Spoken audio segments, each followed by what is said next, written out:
সাতক্ষীরা জনস্বাস্থ্য রক্ষায় ঔষধ ফার্মেসিতে এক্সিকিউটিভ ম্যাজিস্ট্রেট, ঔষধ প্রশাসন ও বিজিবি যৌথ টাস্কফোর্স অভিযান পরিচালনা করেছে। সোমবার 25 আগস্ট সকাল 9:30 থেকে দুপুর 12টা পর্যন্ত সদর উপজেলার ব্রক্ষ রাজপুর বাজার এলাকায় এই অভিযান পরিচালিত হয়।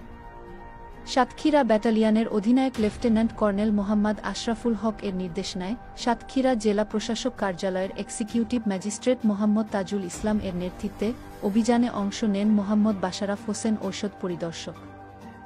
ঔষধ প্রশাসন সাতক্ষীরা ব্যাটালিয়ন 33 বিজিবির সহকারী পরিচালক বেগ আবদুল্লাহ আল মাসুম এর সাথে 20 জন বিজিবি সদস্য ও 5 জন পুলিশ সদস্য। গোপন সংবাদের ভিত্তিতে জানা যায় ওই এলাকায় কিছু অসাধু ব্যবসায়ী সরকার কর্তৃক নিষিদ্ধ, মেয়াদোত্তীর্ণ ও ফিজিশিয়ান স্যাম্পল জাতীয় ঔষধ বিক্রি করছে। এমন তথ্যের ভিত্তিতেই অভিযান চালানো হয়। টাস্কফোর্স অভিযানে 3টি ফার্মেসির মালিককে জরিমানা করা হয়। এর মধ্যে মেসার্স শিবনাথ মেডিকেল হলের মালিককে 5,000 টাকা, মেসার্স জয়া মেডিকেল হলের মালিককে 10,000 টাকা এবং মেসার্স সালমান মেডিকেল এর মালিককে 3,000 টাকা জরিমানা করা হয়। সর্বমোট 18,000 টাকা জরিমানা আদায় করা হয়েছে।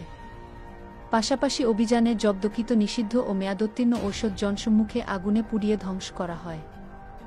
অভিযান শেষে স্থানীয় জনসাধারণ বিজিবির এ উদ্যোগকে স্বাগত জানান এবং জনস্বাস্থ্য রক্ষায় এমন অভিযান অব্যাহত রাখার আহ্বান জানান।